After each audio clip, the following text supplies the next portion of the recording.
EDH deck building. I am your host, Demo, and let's talk about some commanders that I think deserve a little bit more love in the format. Of course, the main purpose of this channel is to help players build decks in the commander format, but one of the other things I really like to do on this channel is shine a light on some of these commanders that don't see enough play, and I think they're pretty good. And in a lot of cases, like the ones I'm talking about today, I'm really shocked how unpopular they are. Another one of the things I like to do on my channel is maybe steer players in the direction of playing less colors. I think there are a lot of advantages to that. I actually made a video about reasons for playing less colors, which you guys can check out. So for that reason, I will be talking about monocolored commanders on this list. These are all fantastic monocolored commanders. I think that I'm shocked how unpopular they are in the format. So let's start out with actually a brand new one, Vogar Necropolis Tyrant. And the reason why I'm bringing attention to this commander is because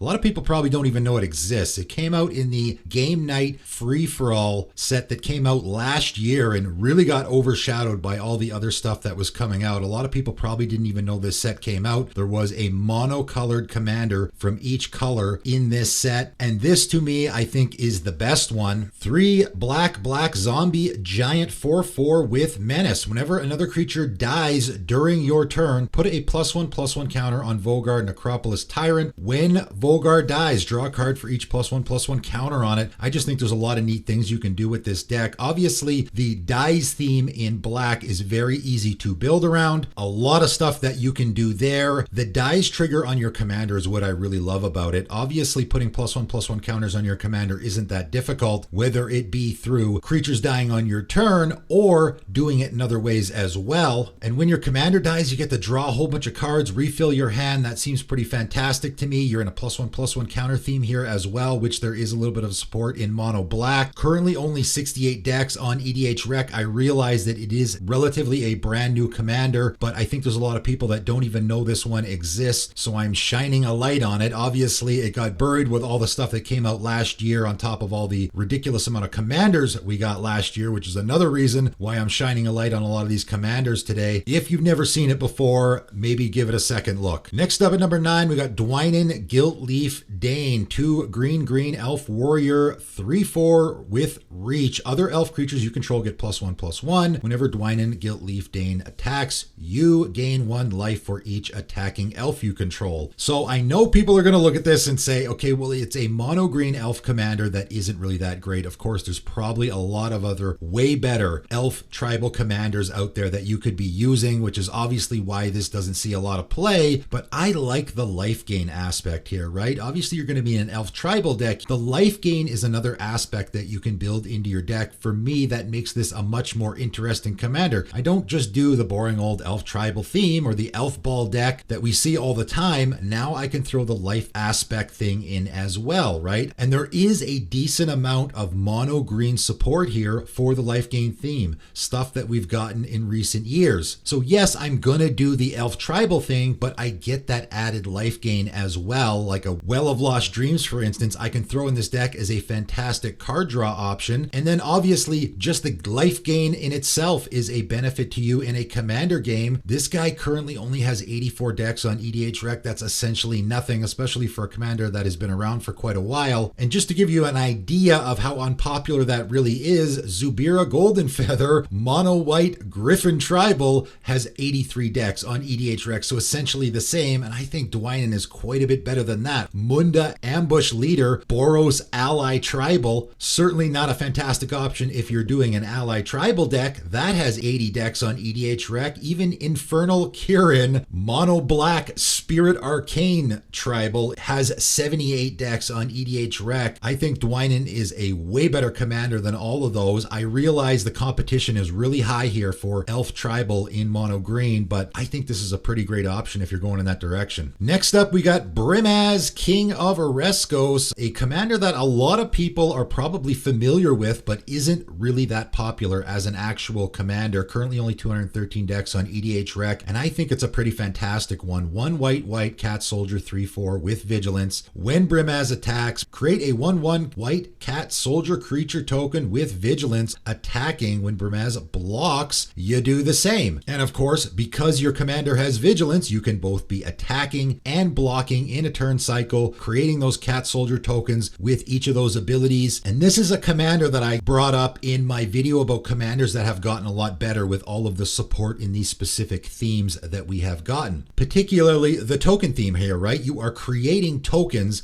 which we have gotten a lot of great support recently for that theme. You're in the soldier token theme, which we've gotten a lot of great support in that theme. So a lot of great support there. You're also in the cat tribal theme as well. You're in a whole bunch of really neat themes here, and there's a whole bunch of great support for this commander, and you can go in a lot of different directions depending on which one you want to do, right? You can do more of a cat or soldier tribal theme. You can do more of a token creation theme. You can do more of a Voltron theme as well, since you want to be attacking and blocking with your commander a whole bunch. I think this is a great commander, and there's a lot you can do with it and a lot of different directions you can go. Next up at 7, we have Jaya Ballard Task Mage. 1 red human spell shaper 2/2. Pay 1 red and tap, discard a card, destroy target blue permanent. Pay 1 and a red and tap, discard a card. Jaya Ballard deals 3 damage to any target. A creature dealt this way can't be regenerated. Pay 5 red and tap, discard a card. Jaya Ballard deals 6 damage to each creature and each player. Really great commander, I think. Only 283 decks currently on EDH Rec. That's not a whole lot. There is so much you can be doing here. Again, these are commanders that I find are really interesting because of the directions you can go with it. Now, first of all, you're in a discard theme. All 3 of your commander's abilities are discarding.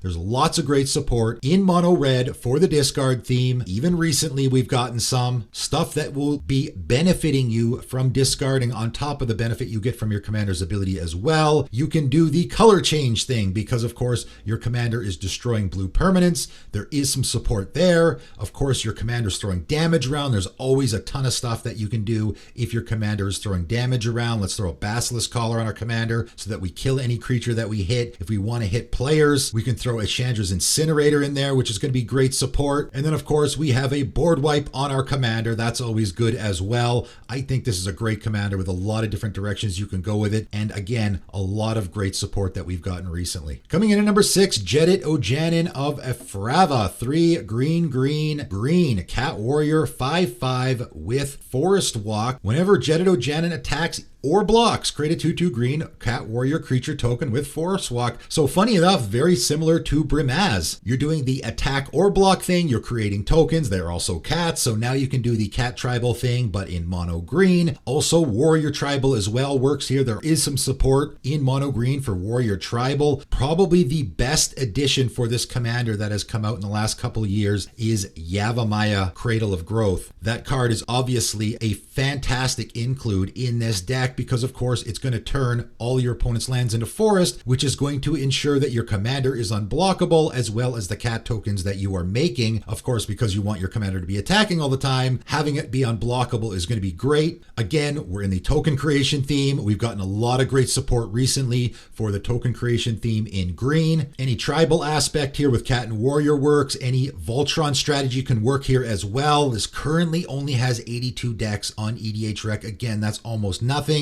I realize a 6-mana commander is kind of a lot, but in mono green that shouldn't be a problem because, of course, you can ramp like crazy and get your commander out pretty quickly. Give this commander a shot. I think it is a really good one. Coming in at number 5, Cletus Trader of Get. 2 black Vampire Warrior 3/4 with lifelink. If a non-token creature an opponent controls would die, instead exile that card and create a 2/2 black zombie creature token. And you can pay 2 and a black, sacrifice another vampire or zombie to put 2 +1/+1 counters on Cletus Trader of Get. This is a fantastic card in a commander game in general, and anyone who's played probably in Modern is very familiar with this card. It is just a fantastic card in a lot of different ways. It's 1, gaining you life. It's 2, hating on your opponent's graveyard strategies because it doesn't allow your opponent's creatures to die. It's also churning out those zombie tokens, which is fantastic value. This card, similarly to Brimaz, is one of those ones that people shied away from because it was just an expensive card in general, right? Those cards get played a lot in other formats like Modern and Legacy, which tends to bring the price up, which is one of the reasons why people might shy away from it. I think it's come down in price a little bit. Currently 238 decks on EDH EDH Rec. That's not bad, I guess, but what a fantastic commander this is. Again, a lot you can build around here. Your commander has lifelink, so you can do the life gain thing as well. Again, your commander's creating tokens. I didn't do this on purpose, but there is a lot of token support that you can do there. Obviously, you're creating zombies, so you can do the zombie tribal thing, and also you're sacrificing zombies or vampires, so you can do that as well. You can either do the vampire theme or the zombie theme. Any tribal aspect will work there. Of course, your commander is a vampire, so any vampire support will work with your commander. Any zombie support will work with the tokens you are making. So you can do a combination of those two tribes. And of course, there's a ton of support for both of them. You're also putting counters on your commander, which again, we can now do the +1/+1 counter theme stuff here as well. I think there's a ton of neat little things that you can do with this commander. And it's just a really powerful card all around in a commander game. I think this is a great commander and also a fantastic build around. Try giving this one a shot. Coming in at number 4 is Moloko the Clouded Mirror. 4 and a blue Moonfolk Wizard 2/4 with flying. Pay 1, return a land you control to owner's hand, create a 1/1 blue illusion creature token with flying. And again, we have a commander that's creating tokens. I swear I didn't do this on purpose. Again, we got some support there in the token creation theme. Even in mono blue, we've gotten some. But this commander I particularly love. Again, this is another commander that back in the day, in like modern or even in standard, this was considered an absurdly powerful card because of the insane value you could get off of it. And I think that is no different in the commander format. There's only 138 decks currently on EDH Rec. That's really nothing for such a interesting and potentially powerful commander. What I particularly love about this commander is you're doing something sort of unique that you don't normally see in blue, right? Now, obviously, I got to build around that lands theme. Returning lands to hand, there is a lot you can do there. Just returning stuff to your hand in general, there is stuff that you can do there.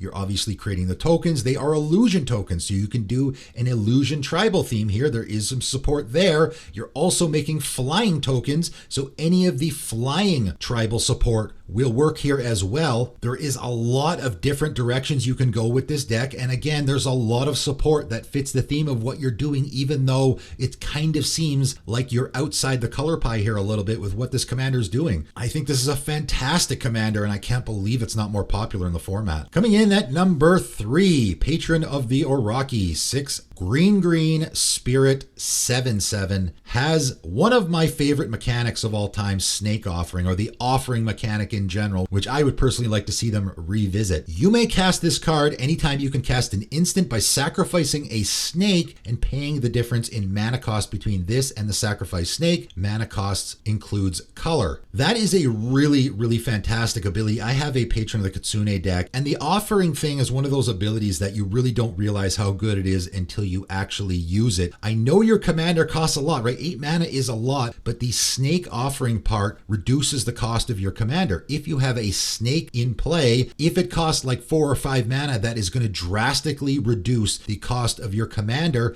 And then also you get to cast it at instant speed, which is really, really handy as well. And extra handy here because of course our commander has a tap ability, which means we're sort of giving it pseudo haste by casting it at instant speed. So we cast it on our opponent's end step, and immediately on our turn, we can use this ability, which is a really, really good one. Tap your commander to untap all forests and all green creatures, activate only once each turn. Now, I will point out this affects your opponents as well, right? That's one of the drawbacks here. This is a very powerful ability, but you're going to untap all your opponent's forest and your opponent's green creatures. However, you can do it when it's inconvenient for them. If you're untapping your opponent's forests on their end step, likely they're not going to get a whole lot of advantage out of that, right? And obviously the advantage for you is huge. There's so much you can do here. Attacking is not going to be an issue at all for you because you can just swing away with your creatures at your leisure, and then on your opponent's turn, just untap them. Now you have blockers. Tapping creatures are extra good here because of course we can tap them down our turn. On our opponent's turn, we can now untap them to use their abilities again. Keep in mind here, it untaps itself with its own ability because it is a green creature, so it is very easy to use this ability on everyone's turns. I love the snake offering. I love the ability that it's giving you. Lots you can do there. I really would like to see this commander more in the format. I think it's a fantastic one. Coming in at number 2, Zerlin of the Claw. 3 red,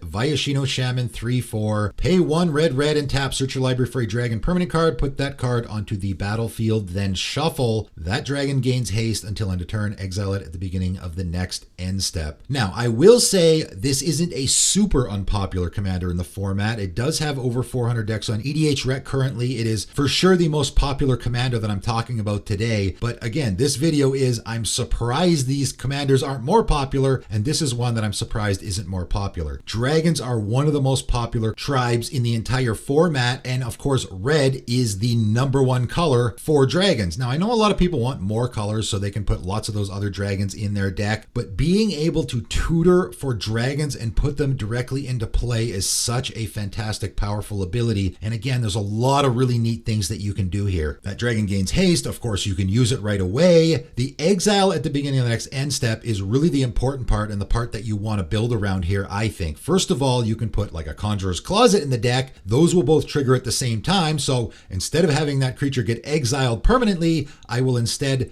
exile it with my Conjurer's Closet and have it come back into play where it will stay permanently. I can just sacrifice that creature before my end step so that it goes into my graveyard instead, so then I can get into some graveyard shenanigans. Your commander is a tutor, right? That is really, really powerful in the format, as we all know. There's a lot of dragons out there that can be problem-solving issues for you. I love the idea of the toolbox creature deck where I can go get a card out of my deck. It's going to come into play and solve an issue for me temporarily. That can be really, really valuable in a commander game. This is a fantastic commander. Again, it is reasonably popular in the format, but I'm really surprised it's not more popular. Coming in at number 1 for me, though, is Keho Minamo Historian. 2 blue human wizard 2/2. When Keho Minamo Historian enters the battlefield, search your library for up to 3 instant cards. Exile them, then shuffle. Pay X and tap. You may cast a spell with mana value X from among the cards exiled with Keho without paying its mana cost. So we are tutoring 4 cards that we are then casting with our Keho. I will point out, again, getting into the whole rules situation here, you're exiling those cards, but when you cast them,